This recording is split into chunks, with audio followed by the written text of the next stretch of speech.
happen to have a sweet tooth from time to time, let me get started.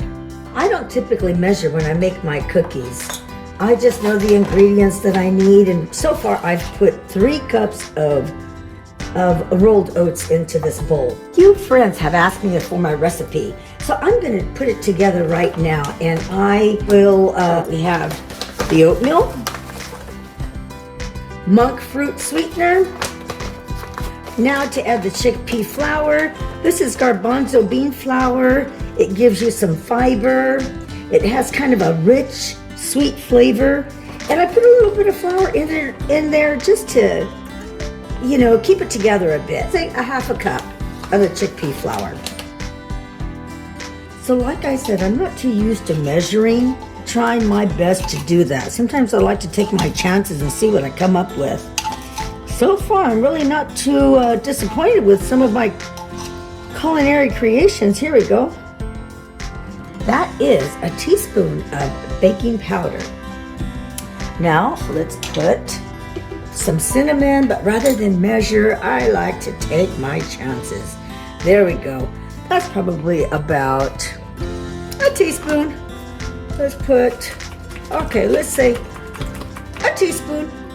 Alrighty, blend it with the blender right now, just kind of mix all of that up.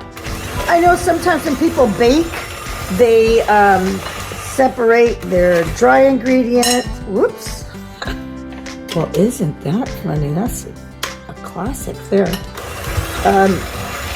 They like to mix their wet ingredients and their dry ingredients and then pull them together. I like to start with my dry ingredients, and then I start putting the eggs and the melted butter. If you notice, I forgot to put these eggs in the photo. Crazy.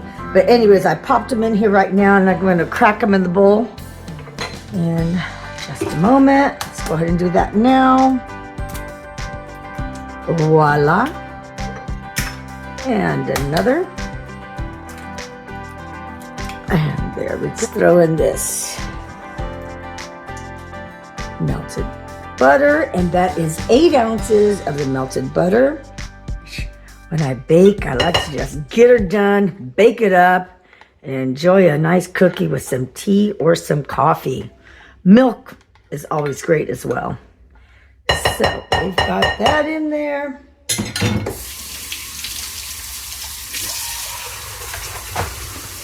It really doesn't take long to pull this recipe here together. All right, let's whip it up. Well, things are looking quite favorable when it comes to this. See how the contents of all of my dry goods and my wet goods here have come together. It's looking great. Okay, so at this point, we're going to go ahead and pop in the pumpkin seeds. Pretty much a heaping scoop of some cranberries, dried cranberries. Those are always the bomb. Let me mix those up a little bit. And we're going to go ahead and add all of this stuff in steps. Oh my God, look at this, is looking great. Okay. And then when it comes to my walnuts, I don't like to put them all in whole.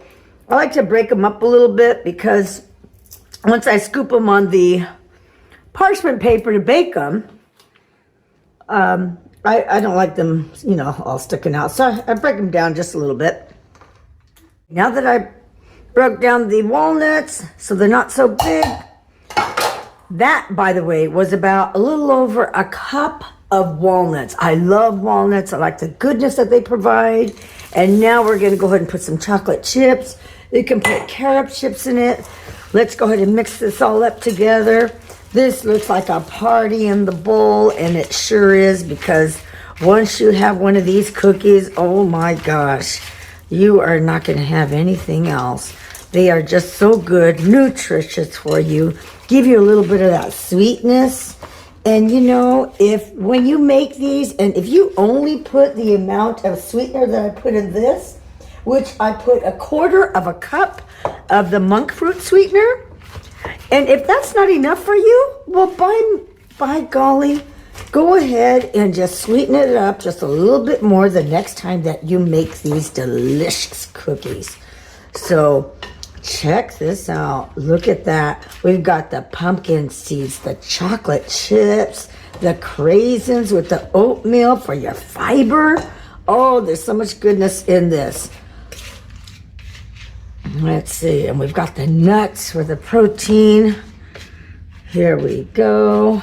Oh my goodness. Now it is time to scoop it on the cookie sheets. Here we go. I'm going to go ahead and start scooping it. So it really doesn't take long to make these, especially when you have a nice scooper right here, like this. And like my purple nail polish? Yeah, that's what I'm rocking these days. Let's go ahead and scoop that out. And I just kind of help it. I smash it down just a little bit. It ends up coming out really good. Each one of them don't have to be identical, but you know, the taste is going to be there. Here we go, smash it down a little. Ooh, nothing like a nice wholesome treat for yourself. I like to make a nice batch of these, put them in the freezer. Well, anyways, I'm gonna go ahead and finish this cookie sheet and fill up the other and bake them. Okay, as you can see, I filled up a couple of trays. It looks like we've got about 24 cookies there ready to go in the oven, and we have this much dough left. So we are going to put these in the oven right now and bake them to their beautiful goodness. And here we have it, 40 cookies. About 3 inches in size. They were cooked at 350 degrees for 12 minutes, and they are delicious. They're practically a meal all in their own. Happy baking. I hope you'll enjoy this recipe. Thank you for watching.